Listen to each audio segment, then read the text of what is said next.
CCP's forced organ harvesting is not fiction, it's policy, says Dr. Phil.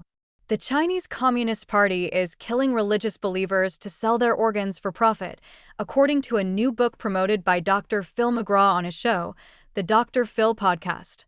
There are people on the other side of the world who are alive, breathing, thinking, maybe even praying, who have already been matched to a buyer for their organs, their vital organs, eyes, heart, lungs, liver, kidneys. Their blood type has been logged.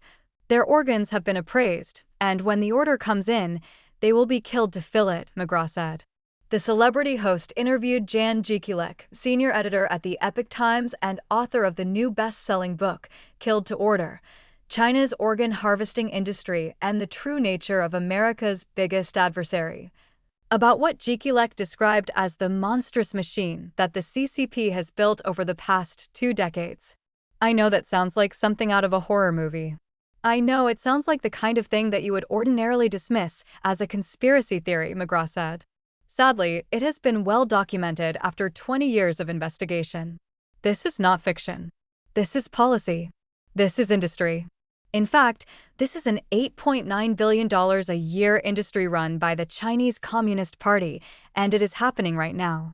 The primary victims of the CCP's forced organ harvesting are Falun Gong practitioners and Uyghurs in Xinjiang.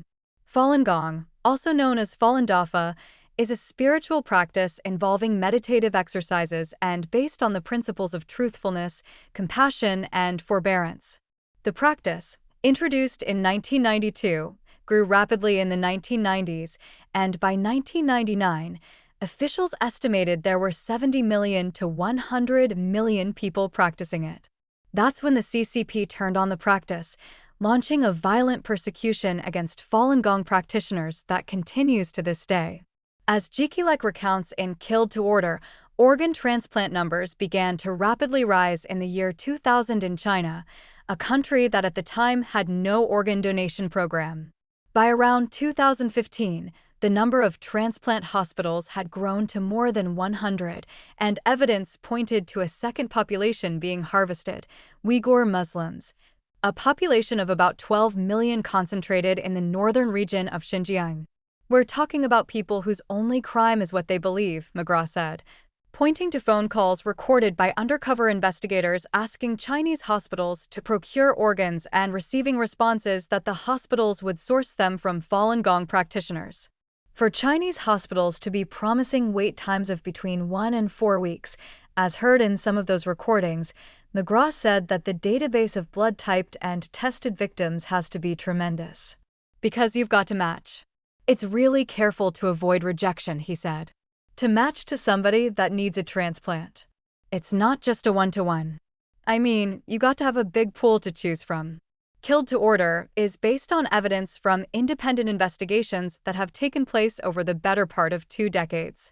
They include Chinese hospitals advertising organs on demand with price lists and 2-week wait times, testimonies from surgeons who were forced to conduct these transplants, and Falun Gong practitioners who have reported blood and medical tests being conducted on them upon being arbitrarily detained by Chinese authorities. This is happening with adults and with children, McGraw said after reviewing an organ price list found on a Chinese hospital website, which gave separate prices for adult and child organs. And to make it even worse, whistleblowers are telling us that in many cases, there's no anesthesia used, because if you use anesthesia, it can degrade the organ. McGraw and Jekielek discussed the fact that institutions in the United States continue to train Chinese transplant surgeons. Should we be training doctors if we know that there is the possibility that they're going to go back to China and be impacted by the Chinese Communist Party to do this kind of thing? McGraw said, they're trained here. There's the Hippocratic Oath, first do no harm, but yet go back over there, and under the pressure of the Chinese Communist Party, even if they don't think it's right, under pressure, under fear, they're forced into doing that. Jekielek added that some researchers believe that in China, removing organs from living people, violating the dead donor rule standard everywhere else, has become so normalized that Chinese doctors are writing such methods right into their research papers. A 2022 study published in the American Journal of Transplantation found 71 such papers out of nearly 3,000. McGraw raised concerns that U.S. institutions were looking away due to the United States' dependence on China for many things, including key ingredients for some of the 450 drugs on the U.S. shortage list. Jikilek said that the CCP's forced organ harvesting system reveals the nature of the regime. This industry is a logical conclusion of that system and how it functions, and how it thinks, how it acts, to make people complicit and co-opt them and make them do terrible things that they would never do in a normal society, he said.